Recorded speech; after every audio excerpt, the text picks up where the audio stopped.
Hello, everyone. Welcome to an exciting episode of The Energy That Surrounds Us. We have not played our intro yet, as we have a wonderful guest coming on, and we are hoping that we can overcome the technical issues and that he will come on as soon as he is ready. Our guest is Robert Lindsy Milne. And I will turn it over to Michelle to tell you a little bit about our guest. All right. Wasn't expecting that. I did take some notes earlier. Um, he's just a really cool dude. He's been doing this for over 59 years, and he's done over 100,000 readings. This was at the time that I watched his or listened to his podcast. He's got some pretty neat stories that I plan on asking him about when he gets in here.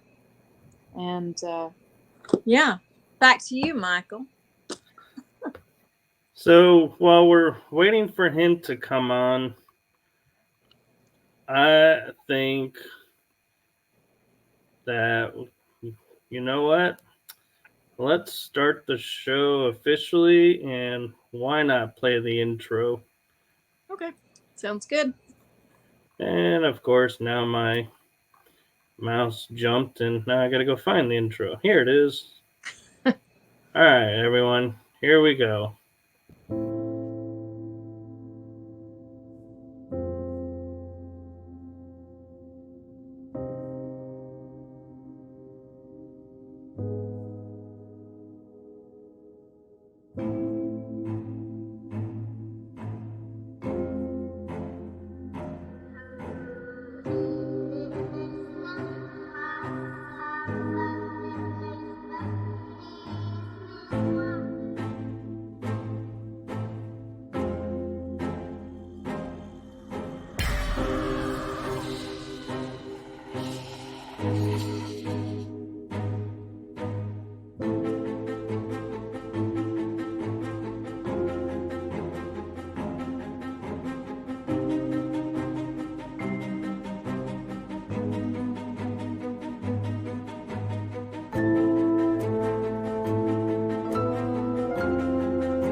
And officially welcome to another exciting episode of The Energy That Surrounds Us. As you noticed, we are starting a little bit late, and we are hopeful that Robert will be able to come on to the program. The guest that we had slated for tonight, we were hoping to be able to talk to us about is not only because he's a psychic intuitive counselor, but a teacher, a healer, and a life coach. And he has done, as Michelle pointed out, many readings and has a very interesting bio with stuff that he's done, and he's also the host of a podcast show, My Side of the Crystal Ball. And so he's also credited as being quoted 24 times in the book The Perfect Predator. So we will bring him in as soon as we can. And in the meantime, I graciously hope that you all will be all right if we just spend a little bit of time, with it being the month of November, talking about what we're up to as your hosts and anything we got coming up and what we're grateful for this month. And so, since Michelle's our lovely guest host, co-host, I'm going to let her start. Okay. You want me to start with what I got going on this month? Whatever you want to share. Okay. Hi, Nicole. Well, I just got back from an investigation in Austin, which was really neat. I was linked in for a long time on 4 spirits at a house, from like 2 p.m. until almost 10 o'clock. And I'd been doing some audio writing too, so that was really tiring. But I was grateful to be there and absolutely loved the team I worked with.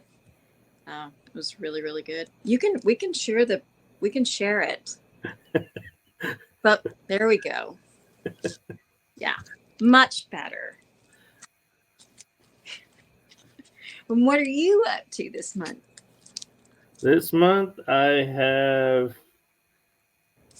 tonight's podcast show. Tomorrow is episode. Well, technically, I think it's episode 8 of Riding Through the Unknown series. And then on the 9th, I have on Paranormal Versus, we're going to be talking with Lala Bright, which I'm looking forward to. And then we are back the following week with Peter Robbins. Mm-hmm. And so I have basically a few shows, and on November 17th, I will be interviewed by Greg Koss on his show. So looking forward to that. And yeah, outside of that, I have a few volunteer sessions coming up to where I'll be at a performing arts center, taking some breaks from the paranormal. Oh yeah. What are you gonna be doing there? I think I'm signed up to do either some concerts or some Nutcracker shows. Oh, to work? Yep, I'll be ushering or taking tickets. So come check it out at the Eisman Center. It's a really cool place in Richardson. It's a fun building. And if you're lucky, you'll catch me there because I'm there 3 times this month. Listen to you. You're like, forget about what you bought tickets for. If you're lucky, you'll see me there. So don't even watch the show. Just look around the perimeters for me. You've been spotted and people approach you. Yeah, I get that sometimes. So, some people might actually want to come and check it out and of course say hi. Russian, was it the Moscow Nutcracker? Is that the name of it? Can't remember right. The famous one, the Russian or whatever it is. I saw them in Dallas a couple years ago. Well, they're all called the Nutcracker, basically, but it's the troupe. Which troupe is Russian ballet? The one I'm going to is Chamberlain. Okay. Yeah, I went to the big famous one that was in Dallas, I think pre-COVID, definitely pre-COVID. I saw everything pre-COVID. I saw Hamilton in Times Square. I got to see the Phantom of the Opera at the Kennedy Center. I've seen Cinderella here, Bass Hall. I love Bass Hall. Have you been there yet? I have been to Bass Hall a couple of times, but not lately. I haven't been since COVID.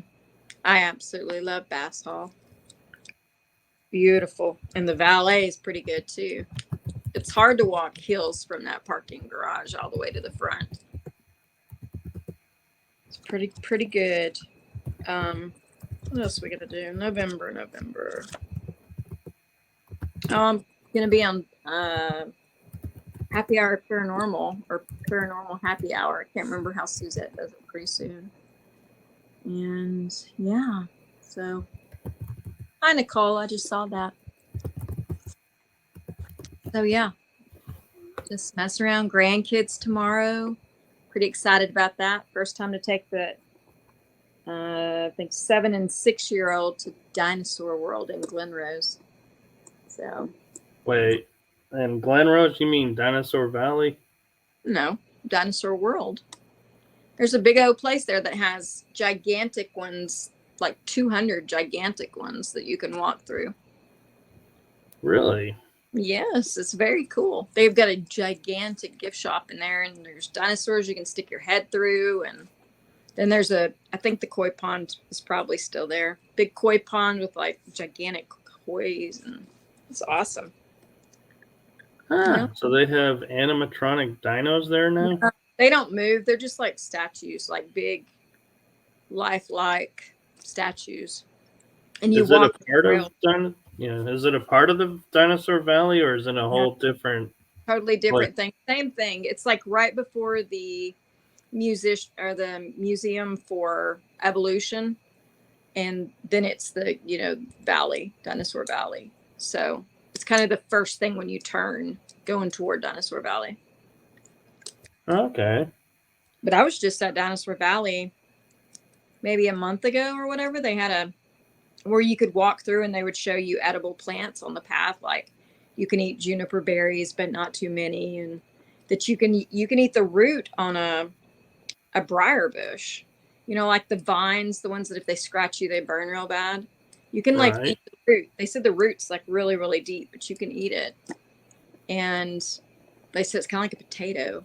But that was a really neat thing. It was still so hot, I wanted to just but I got to go down and see where they were getting up all the new dinosaur marks and feet and stuff like that from the drought. So that was pretty cool. That is pretty cool. Yeah. So, with it being November, I can say I am grateful that I got to go to Texas Scaregrounds and help out 3 days, volunteer acting. I got to do scares for 2 of the 3 days, so that was a lot of fun. And I got some people so well that it was like really kind of funny to watch, and it was kind of in a way I was feeling so proud that I was able to actually, like, one guy, there was a group of 3 guys. I Yeah. scared him so bad he dropped to his knees and sat on his butt, and nearly took a Oh friend my down God. with him. And I was like, wow, I actually got him that well. And it was like it's kind of a euphoric feeling of To scare someone? not to scare them, but to see their reaction and the fun of them watching them being like, and then getting up and laughing about it and being like, dude, really? Ah, well, that's cool. I'll never understand the scare thing. Like, I don't understand. Is it just the adrenaline that people feel that they love? Like that burst of, what is it? Is it serotonin or whatever you get when you're scared? What is that? Dopamine? uh I mean, no. I, I don't think it's serotonin, but for me it's just being around friends, and it's experiencing something new. And Mm-hmm. I've people have always said, like, because I walk around so quietly during investigations, that I scare them, and I don't intend to. So it's interesting to see how when I intend to scare versus trying not to scare, and how a lot of people I would position myself next to a mannequin, and Right. she was in a wedding dress, and I was in a room we call the chapel, and so I was in costume, and I would stand next to the mannequin, holding the mannequin's hand, making it look, and I would be so still that people would walk by and I could hear them saying, "Is he real or is he not real?" Oh, wow. You could And still. it was just amazing. And then people would go, "No, he's real." And then they'd walk by, and then I'd start to follow him, and they'd scream out, "Oh my God, he really is real!" And Yeah. so it was cool to, be able to see that, yeah, I can be so still that people will think I'm a mannequin. Wow. It's pretty still. Absolutely. Well, I'm glad you got that experience. Yeah. It's pretty cool. And I got to go to my first crew party after 3 years of doing it. Oh, that's good. Last Saturday was so much fun hanging out with everyone and just watching videos of us in costumes and just having fun. Cool. I'm glad you got to go to that. Yeah. Yeah. So you're going to be hanging out in Austin now to investigate. I'm hoping to. I got invited back. Um, Kind of a funny thing how that happened. I had been getting a tattoo outside of Austin with some friends of ours who's a tattoo artist. And just readings started coming through. And yeah, so that was years and years ago, like 3, 4 years ago. No, longer than that, 4 or 5 years ago. And then I put something up about I had lost that little piece of paper with the podcast things on it. And I'd put something on my Facebook about, hey, if I'm supposed to be on there, let me know because I can't find that piece of paper. And he got on there and said, I sent you something on PM. And I looked back and it was for months and months prior to that. So I got a hold of them and they just wanted to hear the story of what happened at the shop. And then it just turned into a whole nother thing. He was like, I would love to bring you out to this other place. And I was started, remote writing. It was drawing the house. I was drawing all kinds of stuff. And I had just linked into the place that we did the investigation this last weekend. And it was just crazy how things were coming through. I was getting messages from the spirit before I even went to the house. So it was pretty insane. But great time. Really, really well organized group. Everybody has departments, but yet everybody works together. And it was just, man, it was so smooth. Absolutely. I have had some unusual experience of some groups, but that one was really, really good. And I'll release all that information when we get closer to time. It'll take months before all that. I mean, so much stuff to go through, but it was good. I was excited.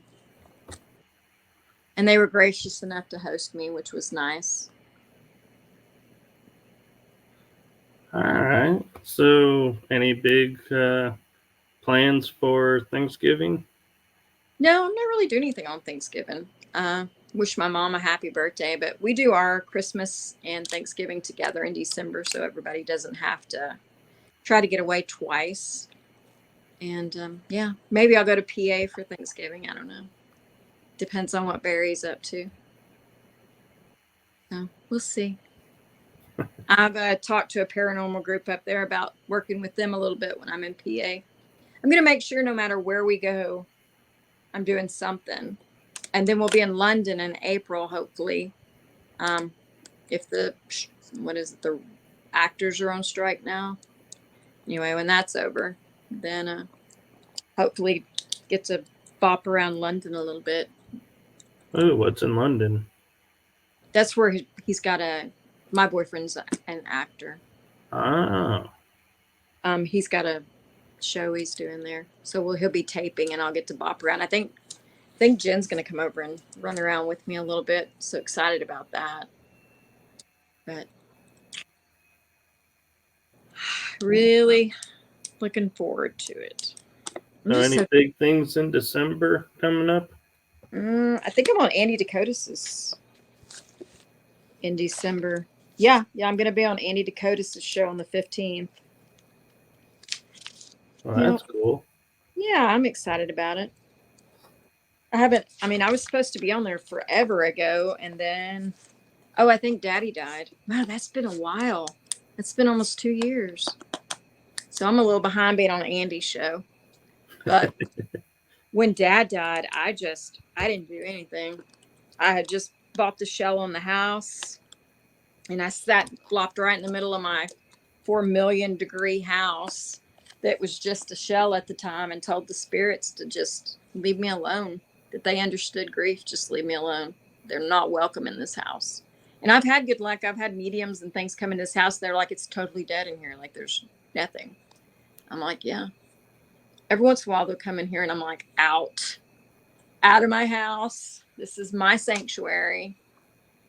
And it seems to be good. If they're here, they're quiet. And that's all I care about. Just shh. Yeah. I don't want all that constant. So yeah. Well, that's cool. So in December, I'll be running the shows as normal. Mm-hmm. And we'll be doing an end of the year episode. And I'm not sure if I'm going to do that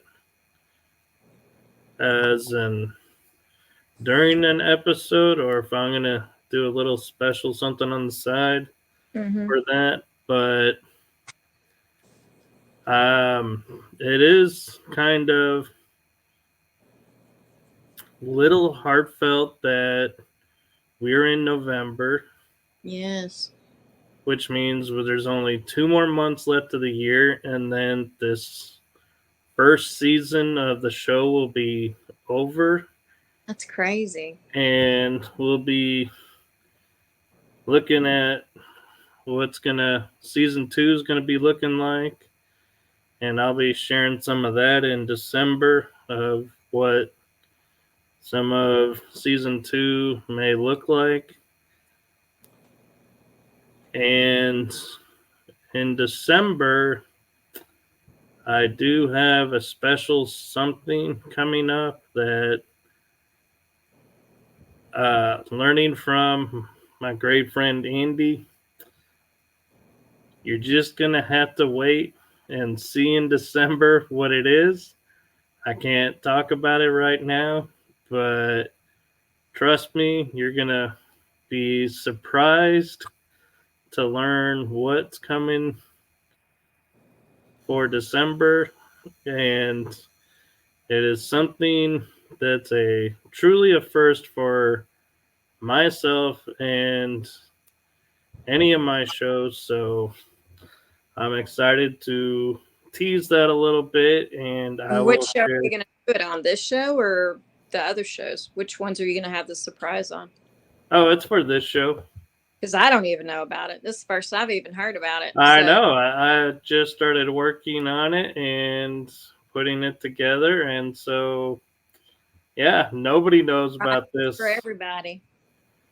So I got to have some surprises to keep everybody on in their tune. Toes. Yeah. Well, I guess we'll see. Trust me, it's really cool. Yeah. And I have a couple other things in the works for season 2 of this show. Do we get clues? Well, one is I might be branching the show a little bit out of the paranormal world. and be having maybe a couple of guests who are not your normal paranormal type guests Okay. to talk about some stuff. And so these are people that I've met, and I got to work out the details on how to get them on the show. So that'll most likely, if it happens, will be in the spring. Mm-hmm. I'll be launching those. And Well, how can they be out of the paranormal world when we consider everything to be in the paranormal world? because they, what they do is technically in part of the field, but not, they're not paranormal investigators. In other words, their not main focus isn't paranormal. See, I kind of feel like half of our guests are that way anyway. But with that being said, our guest has arrived. Yay. Hi. Oh, this has been a really intense hour for me. Um, I don't quite know what happened, but I'm here. Finally. We're so glad. Me too. We've been looking forward to it, and just so you know, you're not the first guest that's had this. I've had a few guests that we've had to delay starting because of technical issues, and so don't feel bad about it. It's not you. It's just somehow it happened. Michael. It's Michael's fault. Right. Well, I'm here now. I'm afraid to press any other buttons, so I'm just gonna stay right here. I'm gonna be looking at me and the two of you on the side here. So so here I am. So, as we mentioned before, Michelle pointed out that our guest with us is Robert Lindsy Milne, who she gave your accolades of over 100 investigations or 100,000 readings, 100,000 100,000 readings. Yeah. And which, wow. This coming January 2024, I will celebrate 59 years of being a professional psychic. And it's what I've done for my career, my living, since I was 15 and a half years old. Full time, by the way. Right. Yeah.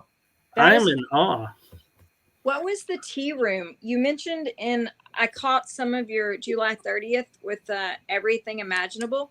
What kind of tea room was it that you worked in? Well, in those days, the tea room, it was called the Cozy Tea Room, and they sold sandwiches, cups of tea, and people got their tea leaf and cards read.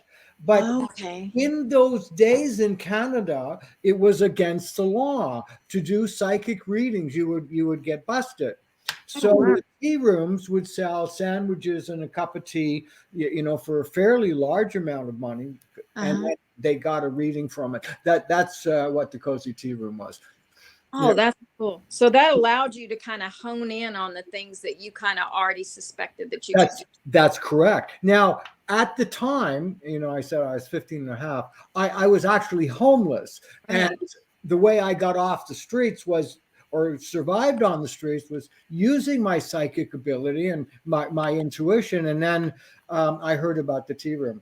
And up until that time, I knew what I was doing. And at a very young age, like 5 or 6 years old, I was sensing and seeing and things and telling my family about stuff that I'd get into trouble for, and then it almost always worked out afterwards, though.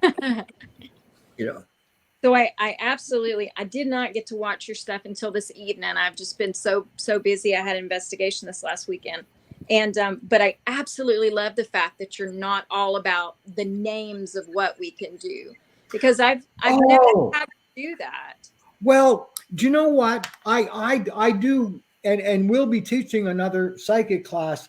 And my concept is, if you want to be psychic, become aware of what's obvious. Right. And when you become aware of what's obvious, then more becomes obvious. Exactly. And then when you become more aware of what's obvious, then more becomes obvious. And then you get to a point Yeah. that's what's obvious to you, it's not obvious to other people. You're the first one to explain it that way, that it actually makes sense. I have watched so many things, it's a blur, and everyone's always about, well, can you do this and can you do this? Oh, well, you fall into this category, you fall into this category. And it was so good to hear you say that. You said, I just did what needed to be done. Yes. Well, I love that. Where I got that concept was, I was I was the first Canadian psychic to appear on call-in shows in the Toronto area, and then I became the first Canadian psychic that toured across Canada, and then I became the first Canadian psychic to travel around the world doing shows. And I've always been focused on solving the problem in the best way I can. Absolutely. And I'm sorry. Do I keep cutting you off, Michelle? Sorry. No, sorry. I think I cut you off. I'm so excited. So there was one time, there's this little city west of Toronto called London, Ontario. It's in the snow belt. And I had been there, done a bunch of shows, and then I was working from the Holiday Inn. And this would be in the mid 1970s. And this man came to me for a reading, and he's, he would have been my age now. I'm 74. He was probably about my age now. I was, mid 20s. And just before I started doing his reading, I asked him, so what did you do for your living, your job, when you worked? And the guy said that he was a court stenographer. And I said, wow, that'd be interesting. How many words a minute can you write? And the guy said, I don't know. And I said, well, how can you not know how many words a minute you can write? And he said, because I write down what the people say. Yeah, think about that. I don't worry about how many. I just do what needs to be done. I love it. I absolutely love it. I mean, because it's so crazy how when you're, especially like me, I've always had abilities, but developing late, to then have to hear people say, well, what can you do? Like you're a trick pony or something. Sure. Well, I don't know what I can do. It's just when I'm in a situation that things come through, I have to carry it around. So when you say that, it's so good, and I think it can help some people by not worrying about it. Just don't worry about it. Just do what you do. And my focus is simply answering the question or solving the problem that's in front of me. And I don't care how I solve it. It's irrelevant. Yes, get the answer. And it doesn't matter how you do it. You get points in my job. Mathematicians get points for knowing how they get the answer. Right. Psychics get points for knowing the answer. Exactly. And it doesn't matter the way we get there. And most labels that we use are a distraction and a limitation. Right. to what teaching somebody to be clairvoyant. Well, just teach somebody to look at another person and feel their energy. Let's do that. Absolutely. Rather than call it something. Just do it. Now, when you're marketing yourself, yes, and you don't like the titles because they're hard to do and they don't make sense, and what does it matter anyway? How do you still manage to market your ability? By being one hell of a good psychic and putting on a good show. Right. And that's the way I do it. So you just You just get to a point where you're so good. They don't care your titles. They just want you there. I've never had titles anyway. That's amazing. I find that hard.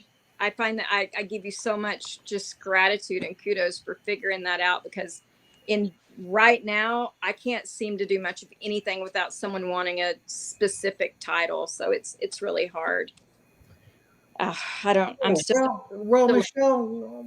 So let's have a talk about that. I'll be glad to talk with you about that, and maybe I can help a bit. Because you have been around a bit. Myself. Yeah, just a few years. Now, I don't hang out with very many psychics. I don't know very many. Right. By the way, I'm not a competitive person. I'm competitive with myself, but I'm not competitive with others. So I don't much care what other people do. I mostly, pay attention to what I do. So, and I've always worked, for the most part, independently. Right. And I've always toured with a secretary or two, but I've always toured on my own. I've always done shows on my own. I've always done it my way. Now, you said in that interview also that you have a certain, you were talking about how good a reading was. And I think it was when you were talking about maybe the blood drops that y'all had studied in that Toronto Research Center. Oh, yes, that was yes. There was a place called the Toronto Institute of the Toronto Psychic Society of Toronto. I think that's what it was called, or it'll come back to me in a minute. Now we're talking again in the 1970s, and 79 to 79, I think, somewhere or around. something like that. And I was no, it was even earlier than that. Oh. I was around 20, 21, 22, and the institute or the Toronto Society of for Psychical Research, that's what it was. It was sponsored by a Canadian financier, a billionaire, and he hired a mathematician, Dr. George Owen, from Oxford University, and Mrs. Owen, and they came to Toronto and lived in this kind of mansion in Toronto and ran the organization, the society there. And I used to do certain experiments, and one time, and the people that went there were, kind of high end and really super educated, and they were doctors and lawyers and some scientists and things like that, and academics. And the vice president, he was in his day job was a doctor that helped birth babies. Anyway, he brought a pile of blood spots on blotter paper, and these were blood spots from his patients, and they handed one each, a blood spot to me. I held it in my hand, and if you want a name for that, call it psychometry. And I would hold the blood spot in my hand, and I would talk about the patient. I talked about what it was like, and I did all those. And I think there was about 10 or 12 that I did. And people were all fascinated, and then the doctor then read from the notes that about the people that I'd been doing the psychic readings for, and the academics got into an argument, a debate about what was Robert really doing. Was Robert being clairvoyant? Was Robert being intuitive? Was Robert only being telepathic?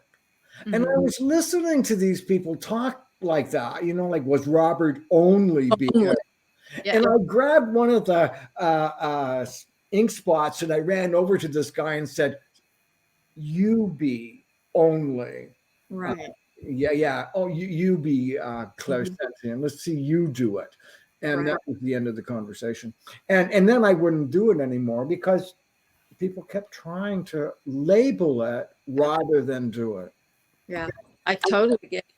And you said that you had a certain criteria without, without having to divulge your criteria. But how do you tell between doing it just like it becomes such a normal everyday thing, like getting groceries or whatever? You get readings off of people all the time. How do you know how to stop doing everything for free and start saying, this is I'm getting enough information worth charging for? Or, how do you find that moment? Because I'm myself and a few other people I know, we're still at the point where we're like, we just do it like it's normal. But we don't make a living off of it. We don't. Sorry to hear that. They did. I'm really sorry to hear that. Well, okay, so I was 15 and a half years old. I was living on the streets in Toronto and surviving by my intuitive and psychic ability Right. on the streets. So in that time period, I never stole anything. I never robbed anybody. I never beat anybody up. I used my intuition and instincts to find a place where I could get something to eat, or where I could, wash dishes for something, or sweep floors. And somebody told me that if you worked at the cozy tea room, Mm-hmm. if you worked in the afternoon, you would get a cup of tea, a sandwich, and some cookies, and you would get paid for the readings that you do. And if you worked in the evening, you would get a hot dinner. Wow. Oh, wow. Yeah, believe me, a cup of tea, cookies, and again, you would get paid. And on January 17th, 1965, I applied at the Cozy Tea Room. I called the woman up, told her that I could do readings. Now, this was a big place. Like, there were 7, 8, 9 readers there all the time. And I applied, I called her, told her what I could do. And then, and by the way, I couldn't do tea leaf readings or card readings. But I told her that I could do readings. Uh-huh. And the way I got the job was I did a reading for her. Oh, wow. And she liked it. And that was the day I started doing readings. And that day I worked in the afternoon shift and I worked in the evening shift. And that day I had a warm place to sleep at. And I had, a lunch and a dinner. And the next day I had a job to come to. Right. And I worked at the Cozy Tea Room 5 days a week, sometimes 6 days a week, and even sometimes 7 days a week. And in those days, those early days, I would see sometimes 30, 40 people in one day. And then on another day, they're not hour readings, right? They were, 10-minute readings. But I learned how to do one reading after the other, after the other, after the other. And I practiced. If I wasn't working, if I didn't go to work and work at the tea room, I would practice doing psychic readings. Right. And I was in a place where people came to get readings and they knew they were going to pay for it. That was what they did. Right. I've never had a problem getting paid. When I left the tea room, I just assumed that I was still going to continue doing readings, only I would get all the money for it instead of sharing it with the tea room. That's just the way it was. I assumed. Right. So that was, you just had that way. Good, Michelle. And you had the tea room to start it all. So Absolutely. that was handy. So where we don't have that in I wish, man, that would be so cool. I can help you with that. I'll be glad to well, I'll be glad to talk with you about that. Thank you. I sure would appreciate that. Oh, And I really love to share my experience. thank you. You're so good at it. I love your stories. Like earlier, I didn't want to go backstage because I was still listening to the podcast, and I told Michael, I was, man, I'm so excited. I have a problem being overzealous when I get excited about learning these things that I don't know, and the fact that listening to your stuff puts zero pressure on me. Like listening to a lot of the other things that I would listen to, there's so much pressure about figuring out exactly what you can do when I don't even think that most of the things have a name. They just do. They blend, they merge, they accommodate whatever situation you're in. It's not just this or this or this. It's a little bit of this and a little bit of that and a little bit of this. Yes. So. Well, when we start being analytical about what we're doing, it uses a different part of our brain.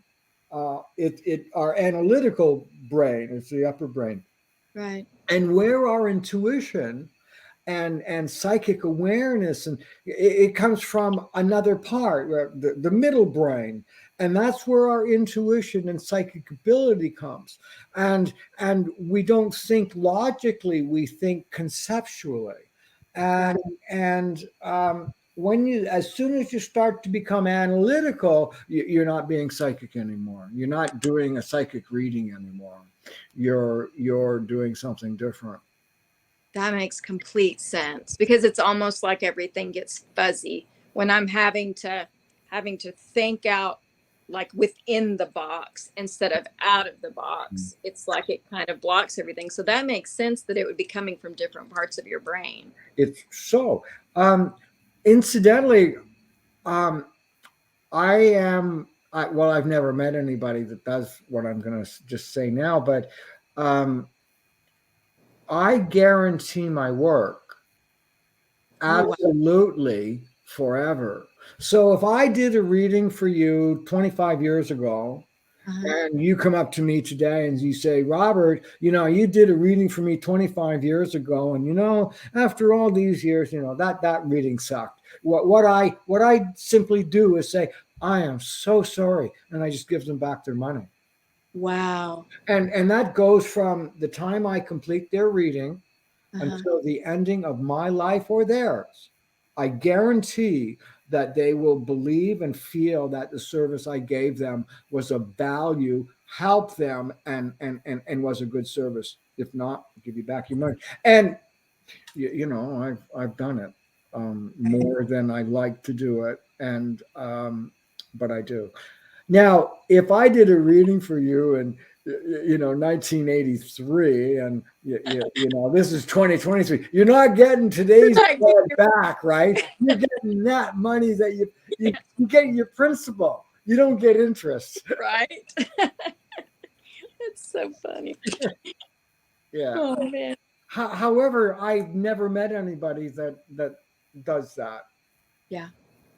How did you deal with it? Did you ever have a thing where you didn't have confirmation immediately that something was right? Or are you just doing less paranormal and more just intuitive, that kind of stuff, to where you're like giving a reading to a person instead of like doing in a paranormal investigation where you're dealing with spirits that are telling you their story? I don't do that. I don't. I'm just a plain ordinary boring psychic, and I don't think it's boring. I think it's and I just simply do what needs to be done. I did undercover work with the RCMP security service. I had direct contact with a KGB agent, and I also found dead letter boxes where intelligence was passed. I also later on, I feel like I'm bragging. Then a few years ago, clients of mine came down with caught the most potent superbug on the planet. Oh man. When you got that superbug, you Mm. died because it was 100% antibiotic resistant. Oh my gosh. His wife, another client of mine, in fact, she was first. She was an epidemiologist, and Mhm. her husband was in a coma, dying from this illness, this superbug. Mhm. And I told her she could find a cure, and she would. And I created for me a mental link with Tom, Yeah. and I was in his head, or he was in my head 24 hours a day, 7 days a week for over 8 months when he was unconscious and in a coma. Now, a psychic, me, I helped find the cure to it, but this psychic, or a good psychic that had the opportunity, Tom would have died if a psychic hadn't have been involved. Uh, Right. he was at a point where he this is a really long story, and I'm doing the Coles Note version of it. I visualized a candle, a lit candle, that when the flame was strong, I knew Tom was okay. Okay. Oh, incidentally, he was in Germany. I was in Toronto. He was Okay. in total isolation, and I had a psychic link that I Right. wasn't around him physically. And I visualized a candle. When the flame was strong, I knew Tom was okay. And when it started to flicker, I knew there were problems. And there was one point where he was in this coma, um, and that flame started to flicker, and it looked like it was going to go out. He also went into septic shock at that time as well. And I told Stephanie, his wife, that Tom was cold. He didn't know where he was. Aw. He was confused. He was sick, in pain, and he could hear people saying that he was going to die, and everybody thought he was. And he was starting to let go. Aw. And I said to Stephanie, Tom needs to see his children. Yesterday would have been a good day. Today is a good day. Yeah. Tomorrow's not such a good day. Mm. If you wait much longer, don't bother. And that night, Tom's daughters flew from Los Angeles to Germany, and I knew everything was okay because all of a sudden, in my mind, later in the night, the flame started flashing. It stopped flickering and became strong again, and that was when his daughters showed up.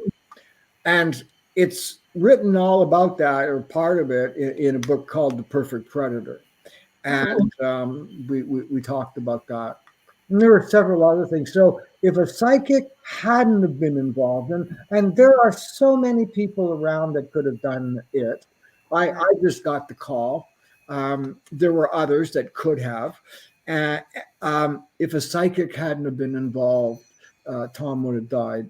And I sincerely hope that the younger ones start learning how to do these things so they can keep the energy going. Now, can you not link with somebody? Like, Pardon?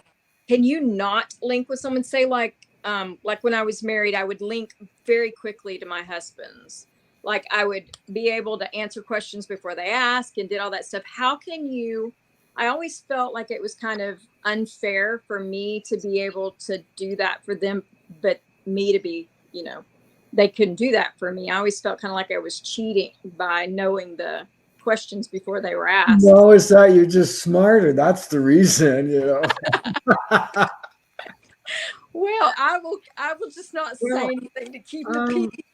But can you do that? Can you not link with someone that way? Like, how do you stop that? Or do you just let it go? You just do it? Well, I don't know what other people do. I don't know what normal people do. So I really can't answer, except that I can ignore Okay. rather than shut off things or energies like that, or I can just turn it off, or not turn it off, just ignore it, or look the other way. Okay. And but until recently, when I was working, I worked from morning until night. Right. And when I finished, slaving over a hot crystal ball, then I would just, I wouldn't want to do it anymore. Yeah, you just be mentally exhausted. That's It's right. exhausting. Because, well, I did it every day. And Yeah. when I left the tea room when I was about 21, I heard that if a young man, when a young man becomes a priest, they make a vow to say a mass every day of their life for as long as they're alive. And I thought, okay, I'm going to be doing this for my life, so I'm going to make a vow. And I made a vow that I would at least do one psychic reading or practice doing psychic readings every day of my life. And I managed to go 30 plus years without missing a day of doing a reading or practicing. Right. And one day I realized it had been like, more than 30 years that I had been without missing a day. So I missed a day because I wanted to know what it felt like not to do it. And the next day I went back and started focusing again. And again, it was another 20 years after that before I missed a day. And I last April 6th, I had quadruple bypass open heart surgery on April 6th. And from April 6th to May 15th, I didn't do a psychic reading or practice. And that was the longest time in my life I went without not doing a reading or practicing. Now that, in fact, I didn't miss that many days in my entire career, Right. added up, uh, um, except for when I got sick like that. It's the first time I missed it. And you had said something. I'd heard a little bit of that story, and you had said something about how do you? Oh, I was going to ask you, how do you know the criteria Of what? to charge? You said that you knew it was such a good. Oh, It let was me tell you, I got a story about that. This was I was starting into the early 1980s, and I was doing half-hour readings, and now I'm a whole lot.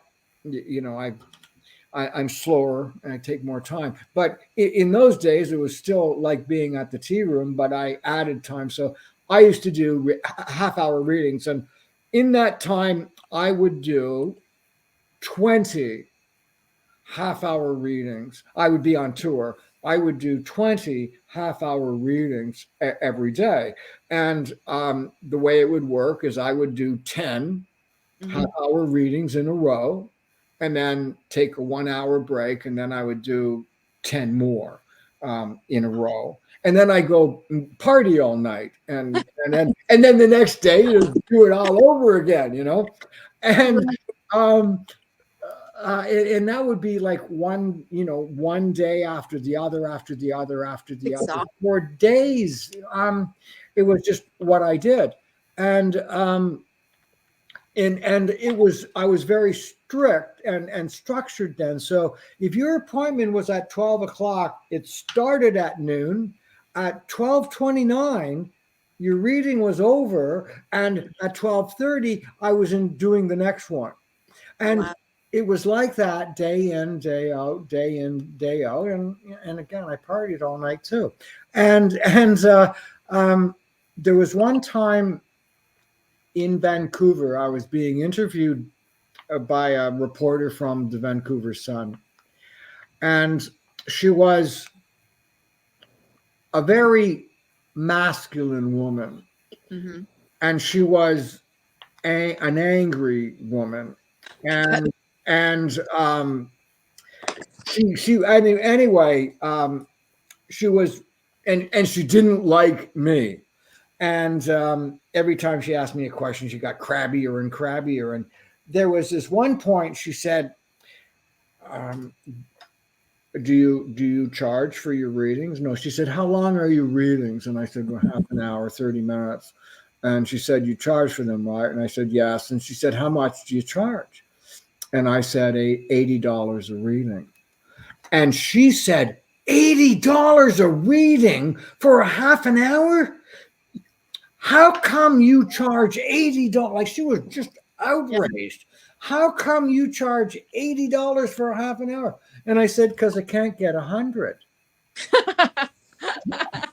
And she went ballistic, That just is hilarious. crazy. And she said, "You're abusing your talent, your gift, and you're gonna lose your gift. And then what are you gonna do? Or you're gonna lose it. What are you gonna do?" And I said to her, "Well, actually, I'll never lose Never. my gift. But if I did lose my gift, there would be no point to my existence." Right. It's funny you say that. I think they put me on some kind of medicine a long time ago. I don't remember what it was, but that was the only time that I didn't hear the spirit chatter and didn't have the vibrations bouncing off everything and all that. And I have never been hopeless in my life. But that was as close to hopeless as I could imagine, for the whole world to be silent but loud. Yeah. I just couldn't imagine, like, to lose the abilities. It's like you said, I can't even imagine wanting to be around Sure. with the world so loud but so quiet at the same time. Like, I There just, was a period, probably the worst time in my career, internally, and I stopped believing what I was saying. I stopped believing that I was psychic. And when I'm doing readings, even way back then, I can be thinking of one thing and saying another, or saying something and thinking a couple of different things at the same time. For example, when I do a reading now, what I'm saying often isn't what I'm thinking. What I'm saying I've already processed, and I'm thinking about what I'm next, going to be saying next. yeah, I understand that totally. Then what happens at the same time, that I can also be thinking about what's going to happen to that person in 10 years from now. And then at the same time, I can be thinking about what happened to them 3 years ago. Oh, wow. And then I can be thinking at the same time what I'm going to have for lunch after I finish the reading. And all of that is happening at the same time. Wow. And other techniques that this after like 50 years of doing it, or more, Right. I know. Now, what I often will do is all that. And then if I come across something, I'll about what someone's going through, um, I'll look forward into the future, say like when they're 80, and I will describe to them when I'm doing a reading and it's 35 or 40. Right. I'll describe to them what they think about the way they've solved the issue and problems that they're going through right now. Mm-hmm. But I look into the future when they're at a certain age, and I look back through their eyes at the way they feel, Mm-hmm. how they've solved the problem that they're going through. And that's another technique that I use. But Wow. just it's just getting used to doing it over Right. and over and over is really what it is. That is just crazy fascinating. Like I was with you for the first 2 or 3, but then when you started getting into the sandwiches, and then 3 years back, you kind of lost me. I can't go 8 years yet. I can maybe go like a year and a half, but I can't. I still can't. I get Well, so. do you know what? The only reason that you can't is that you say you can't. Okay. And as soon as you stop saying that you can't and that you can, you will. I get in so much trouble for that. I'm always in trouble for that. They're like, why do you do that? Why won't you let all your abilities out? Why do you hold them back? I think it's just fear and lack of confidence is all it is. I mean, I know what it is. I'm just trying to learn We how have to. to have a talk, Michelle. Sir? I I didn't hear said you. we have to have a talk sometime soon. I actually friended you on Facebook. I Like, know, while I saw that. Well, I noticed you did this afternoon. I think I think I accepted back. I didn't realize that you were going to be on the hi. show. Well, yeah, that was a surprise. Yeah, so it's good. Michael, we've just totally abandoned you. Do you have Just any come and questions? join us, Michael. Come on, it's warm in here. Yeah, you kind of just took the show, Michelle. Well, you can pop in anytime you wanted. But unfortunately, with the time, we're at our hour. But where can people find you, Robert? Well, you can find me in a lot of places. My website is www.robertlindsymilne.com. You can find me on YouTube, Instagram, iheart, um, Apple, Spotify, paranormal, YouTube, paranormal, UK paranormal. And I also have my own podcast called My Side of the Crystal Ball. And that's all the places. Now, there's more, but there's just so many. It's not hard to find him. I found him pretty quick. Yeah. But And well, I love to hear from people. Even if you don't have a reading, I love it when people just say hello, or I like that a lot. absolutely. Well, I'll certainly be reaching out to you. I just really enjoyed. I can't finish that podcast I was on. But it's good to talk to you, and thanks for Michael for just letting us roll with it. Sorry, I took over your show. First, I show up I'm not late, and then me and Michelle just ignore you for the rest of the night. I'm so sorry about that, man. It's all right. I had quite a few questions lined up, but we'll have to save them for another episode. I promise you I won't be late this time or have the technical problems. Well, I was glad I was able to help you fix those while we were doing our stuff. Well, thank you. But Thank you, Robert. I appreciate it. yep, thank you to the chat room, and we will definitely be in touch to have you on again, because I feel like we were just on the tip of the iceberg of everything that's you, and there's so much more that I'd like to get into. Thank you. So I'll make it up to you, I promise. oh, you're fine. It wasn't your fault. Things happen. Okay.